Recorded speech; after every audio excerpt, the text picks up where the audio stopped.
Good day. Thank you for joining me for another edition of Atari 8-bit gameplay. I've got set up for you here today Bosconian for the Atari 8-bit computers. Now, this is not something I have run across on the 8-bits before. I was just browsing for games to do videos on, and I saw this one with a date of 2017. So I have definitely not played this. I did a quick look up on what this was. My go-to for this kind of thing is the Atari forums, or the Atari Age forums, or also the Atari Mania website. So the Atari Mania website basically declares that this is a public domain, freeware, shareware game out of Poland. The final revision, which I've got here from 2020, so they must have revised it and tuned it up. The publisher slash developer is listed as Shanti77, and there's programmers and graphic artists. The names are in Polish, so I'm sure I will end up massacring them if I attempt them. Programmer's name is Janusz, I'm going to say.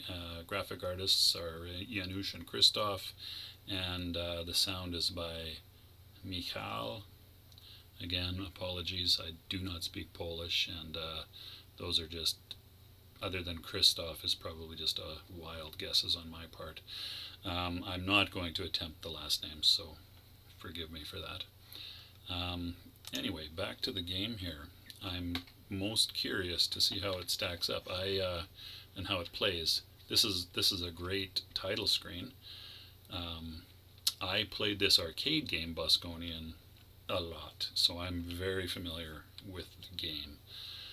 Probably I'll do an arcade recording, a recording of myself playing the arcade version at some point. Gamer, well, look at that. There's a PlayStation style gamepad. PlayStation 2, 3, PS3 maybe. Okay, Bosconian, here we are. Oh, well, look at that. The music is not like the arcade, but the title screen and layout of the screen are very much like the arcade. Colorful high score table there, and any options here? High score cafe. Oh, that's a QR code. I might have to check that out. Anyway, I'm not going to do that right now. Okay, so it looks like start, not start. Probably fire then. Alright, fire it is. Round one. Sound. Ooh, it's even got the speech, or at least that phrase. The ambient sounds are not there. But, okay, oh, there's a station.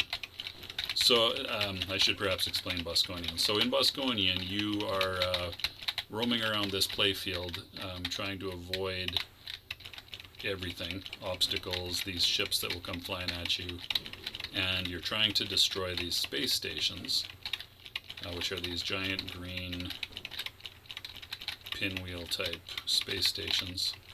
There's two ways to destroy them. You can either shoot all 6 of the globes or lobes or whatever you want to call them, like I'm about to do here, or he said with no hubris whatsoever, like I'm going to try to do right now. There we go.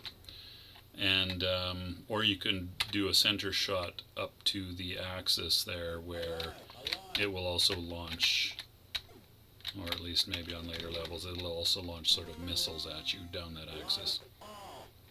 So it's got, I've noticed kind of semi-consciously the speech, more than one speech phrase.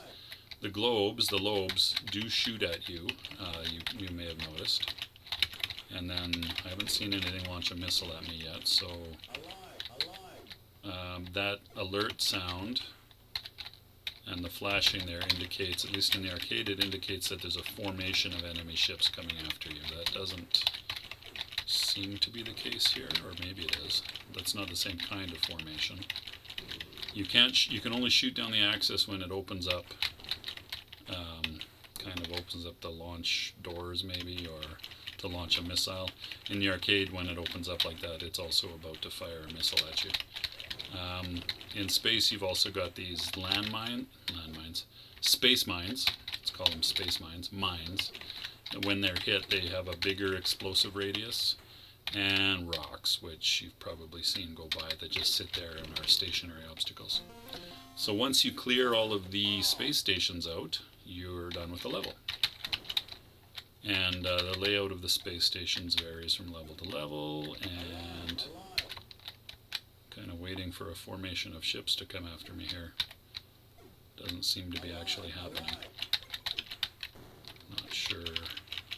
Maybe they weren't able to implement that for some reason. Too many things on the screen, perhaps. Alright. You can also wrap around, or okay, yeah, in the arcade you can, and in this version you can as well.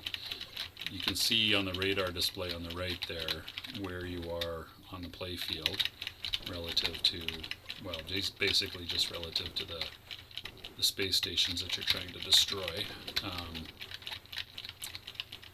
And I think that's it for gameplay mechanics. It's pretty much the whole works right there. It's best I know how to describe it. Round 4 complete. This one's a little trickier in that you start off in the middle of a big cluster, so you have to be able to dodge. Now this isn't quite as frenetic as the arcade version is. I did see that there was an easier version of the game that you could maybe run. I don't think that's what I've got, although maybe it is based on the fact that it's not actually that difficult. You can't be too close to these mines when you blow them up, or you'll explode yourself at the same time. I wonder if this is an easy version. It didn't say that on the Atari Mania website. But it's certainly not that hard, although my experience playing the game might, with all humility, might factor into that, although it's not super challenging, let's put it that way. Player 1 ready, round 5. So the levels obviously are pretty easy to replicate once you've got the gameplay mechanics. It's just positioning of the stations and orientation.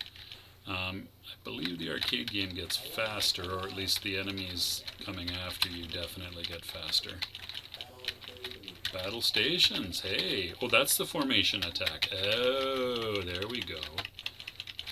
I think if you get all of them in a formation... Okay, I spoke too soon. Maybe this is the easier version of the game, rather. Formation attack. Nice. You can see where the formation is relative to you.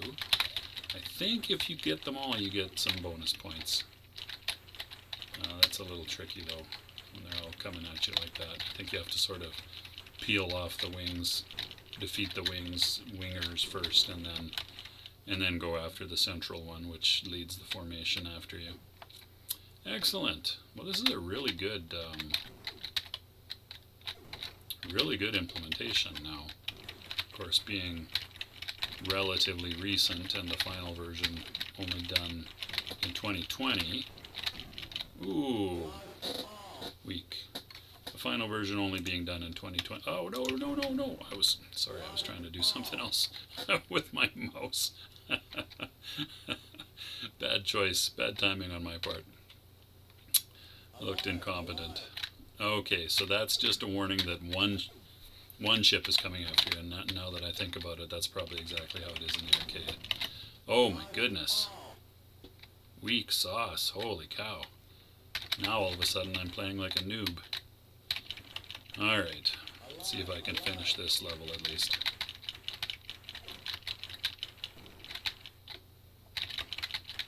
Come on, open up. There we go.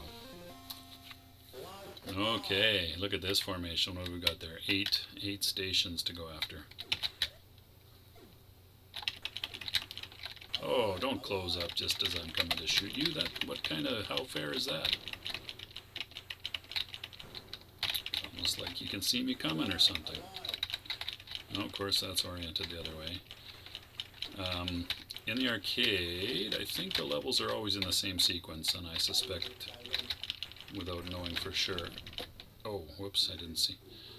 Ooh, nice little skull effect. Alright, that's actually the high excuse me. The high score of the day display is very similar. Oh, nice joystick entry method there. Very quick changing of the letters. Put my initials in. And away we go.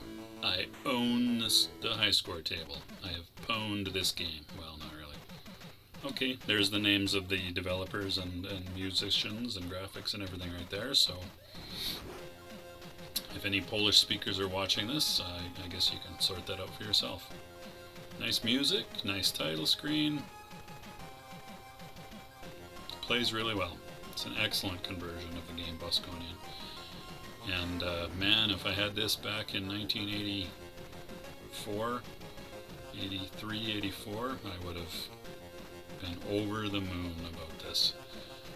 When I think about all the quarters that I have pumped into that game over the years, it's a lot. It's a lot. And then of course when MAME came along and I got the option to play the arcade game at home, it was fantastic. So anyway, I think that's about all I have to say about that. So thank you very much for watching. Take care of yourselves, and I will see you next time.